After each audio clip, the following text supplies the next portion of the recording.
Doctor শারদত্ত মুখার্জিকে দিয়ে আমি আজকে শুরু করতে চাই। শারদত্ত বাবু, আজকে তৃণমূলের এক কাউন্সিলর বলেছেন যদি না জেতা যায়, যদি ভালো খারাপ ফল না হয়, খারাপ হয়, তাহলে আইপ্যাকের কর্মীদের ধরে ধরে পেটান গাছে বেঁধে। এটা তো তৃণমূলের সংস্কৃতি। কদিন আগে বিহারে ভোট হলো, হেরে যাওয়া, কদিন আগে বিহারে ভোট হলো, একটাও দেখেছেন বিহারে একজন লোকের মৃত্যু হয়েছে? পোস্টপোল ভায়োলেন্স পশ্চিমবঙ্গ ছাড়া সারা ভারতবর্ষে কোথাও নেই। তৃণমূল তো মারবেই। এখন কি জানেন তো, আইপ্যাকের নাম বদলে গেছে। এখন আইপ্যাকের প্রশান্ত কিশোর নতুন নাম রেখেছে তার দল, আইপ্যাক আপ। বেঙ্গল থেকে আর মনে হয় আইপ্যাকের জায়গা নেই। কেন, প্রশান্ত কিশোরের মতো বোদ্ধা রাজনৈতিক বিশ্লেষক তিনিও বুঝতে পেরেছেন পশ্চিমবঙ্গে কিন্তু তৃণমূলের আর জায়গা নেই। পায়ের তলা থেকে সরে যাচ্ছে তাদের মাটি। আইপ্যাকও তাই প্যাক আপ করে চলে গেছে এই দুর্নীতির প্যাকেজের তৃণমূলের সঙ্গে। আর তার মনে হয় নাতা নেই। এদের একটাই কাজ, নীতি একটাই। তৃণমূল কংগ্রেসের একটাই নীতি, তার নাম দুর্নীতি। তৃণমূল কংগ্রেসের কোনো ধর্ম নেই, আছে খালি অধর্ম। তৃণমূল কংগ্রেসের কোনো জাত নেই, এদের আছে খালি বজ্জাতি। তাই 2026-এর নির্বাচনে অগত্যার গতি ওই আইপ্যাকও প্যাক আপ করে বেরিয়ে যাচ্ছে।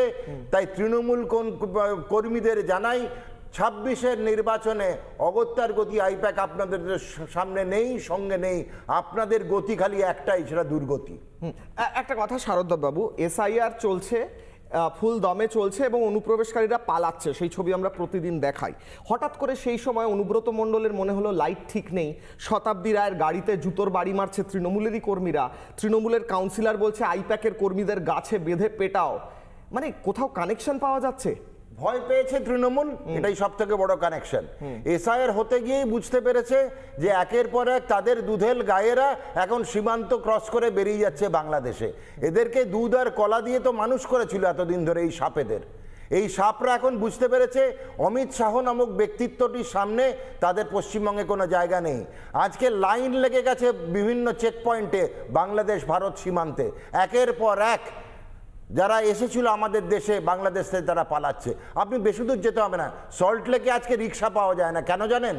সিটি সেন্টারের অধিকতর যেসব রিক্সা চালকরা ছিল, যারা ছিল রোহিঙ্গা। আমরা বহুবার বলেছি, এমনকি আমাদের জেলা সভাপতি, এই রাজ্য সভাপতি শ্রমিক ভট্টাচার্য বলেছিলেন যে পশ্চিমবঙ্গের সল্টলেকে কিন্তু রোহিঙ্গাদের আবাস রয়েছে।